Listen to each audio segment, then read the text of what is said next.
Hello ladies and gentlemen, and welcome to Shadow Realms. And today we're going to be talking about Shadowlands Lore, the background to the latest expansion for World of Warcraft. And what is the Shadowlands?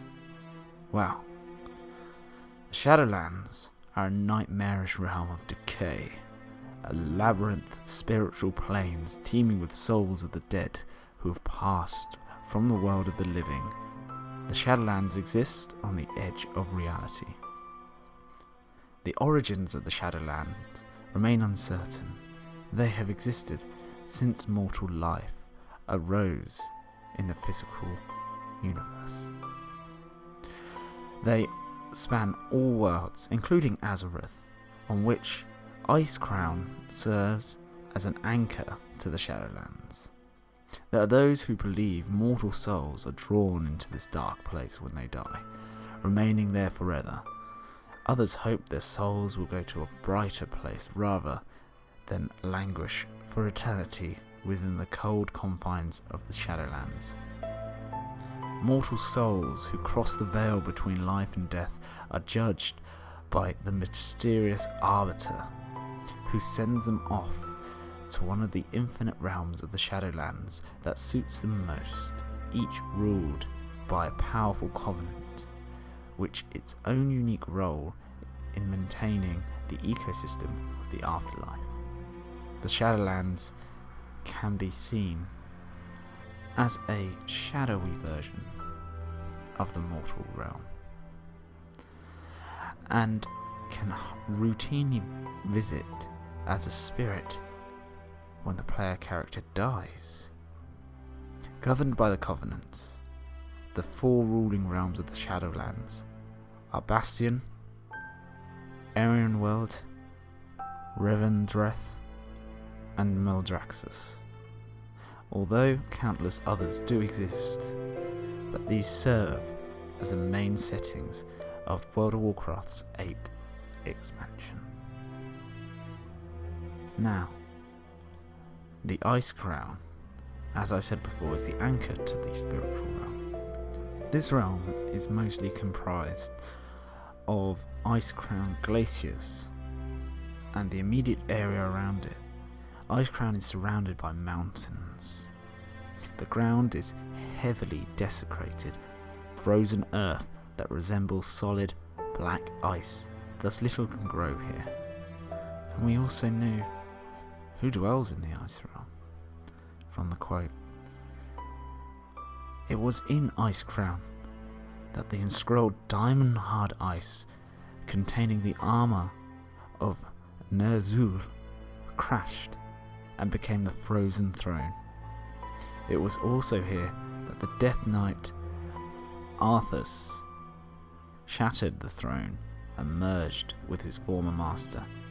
Now, from within the brooding Icecrown Citadel, the Lich King commands his undead scourge to scourge the world of all life.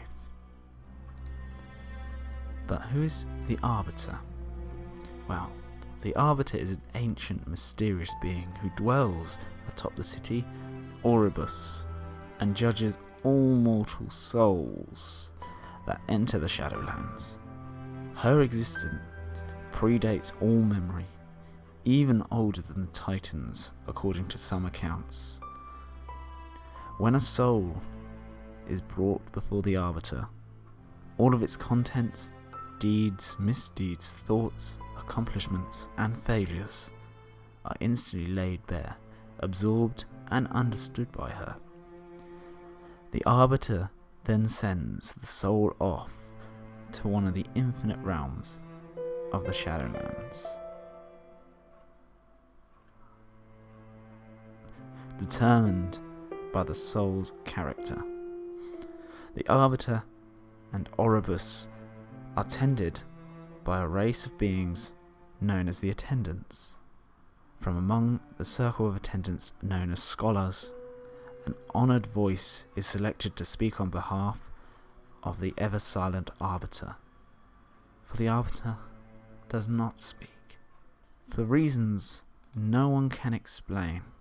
the Arbiter has recently gone dormant, and no longer directing souls to their afterlife. Instead, all souls now float past her to hurtle directly into the maw. The attendants have tried to unravel this mystery, but with little success. But what is the maw? The maw is one of the realms of the Shadowlands.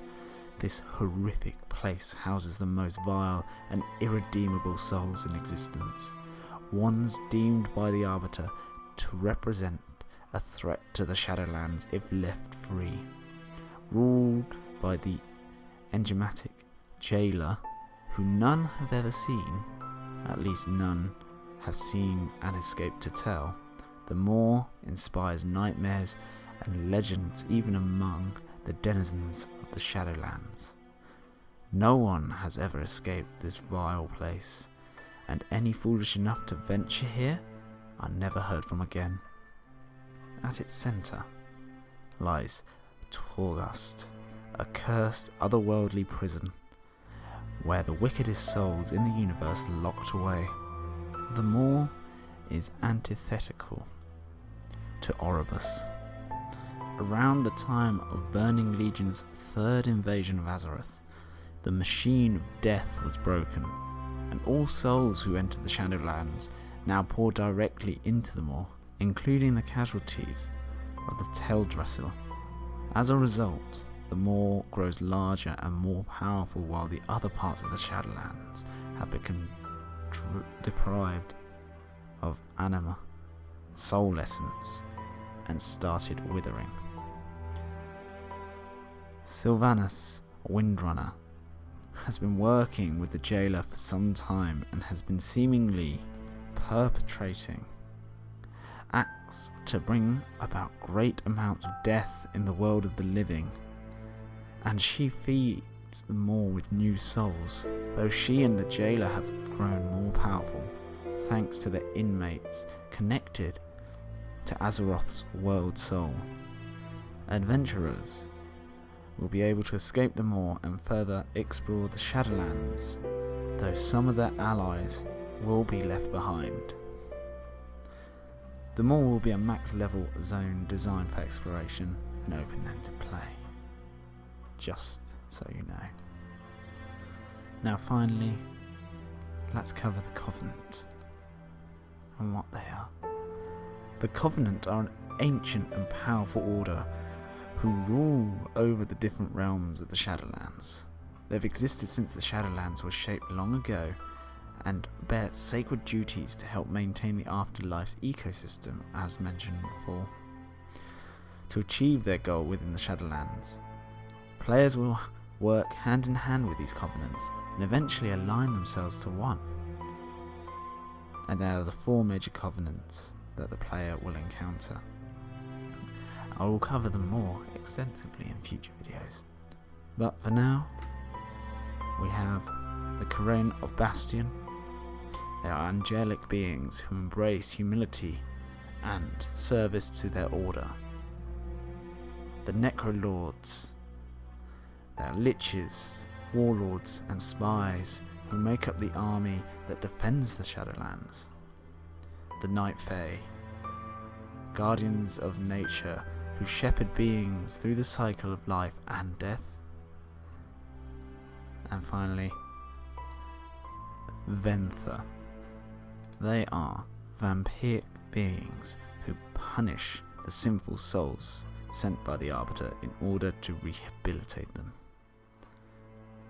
So in game, when you reach maximum level and have explored the first 4 zones, you'll be able to pledge yourselves to a covenant.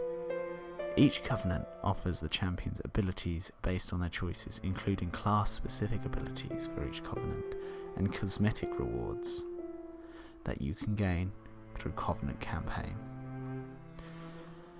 It sounds extremely exciting, and I cannot wait to dive into Shadowlands. Thank you ever so much for listening. And if you like the video, do hit the like button. And if you're feeling especially angelic, maybe even consider subscribing. But if you don't do either of those things, I still hope you have a fantastic day, and I'll see you in the next video. Goodbye.